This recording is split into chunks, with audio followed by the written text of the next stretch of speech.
The ethical and moral principles of the Judeo-Christian faith and the God of that tradition are found throughout the Declaration of Independence. Most presidents of the United States have declared their faith in God and have encouraged us to read the Bible. I'm encouraged to believe that Americans at this hour are striving to retain their spiritual identity despite the inroads of materialism and the rising tide of permissivism. On the front page of a Chicago newspaper some time ago, there appeared a picture of Betsy Ross sewing the first American flag.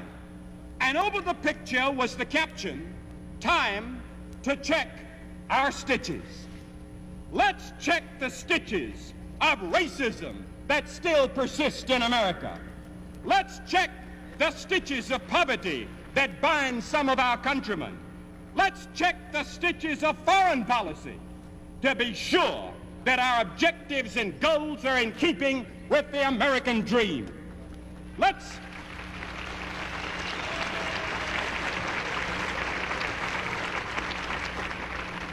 check the stitches of pollution brought on by technology.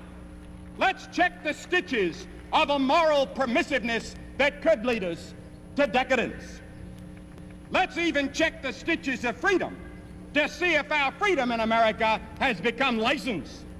A liberal British writer recently said, "You Americans have become too free until you are no longer free."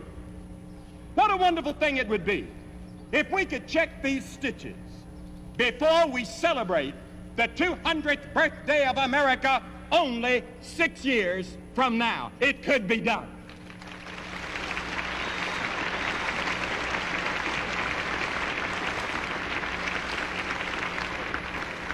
As we look out on modern America today, we must admit there is a vacuum of the soul, a void into which millions of Americans are pouring alcohol, drugs, illicit sex, and religious occultism.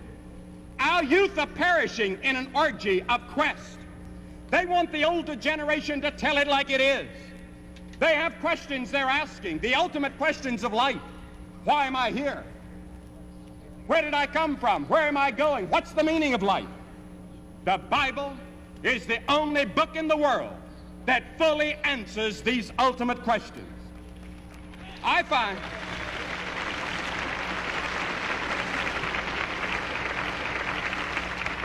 find that there is a certain fear and expected cosmic judgment that hangs over our country at this hour as the divine timepiece ticks away.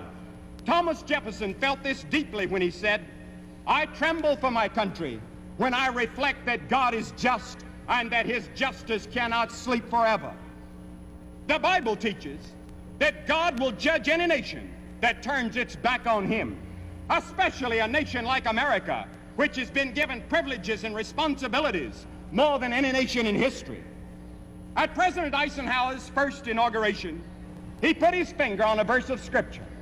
And here's what it says: "If my people, which are called by my name, shall humble themselves and pray and seek my face and turn from their wicked ways, then will I hear from heaven and will forgive their sin and heal their land." If we don't check those stitches and check them quickly, the American dream could turn into a nightmare. Today, I call upon all Americans to raise your voices in prayer and dedication to God and to recommit to the ideals and dreams for which our country was founded. Let's dedicate ourselves today to a renewal of faith in God. Let's dedicate ourselves to building rather than burning.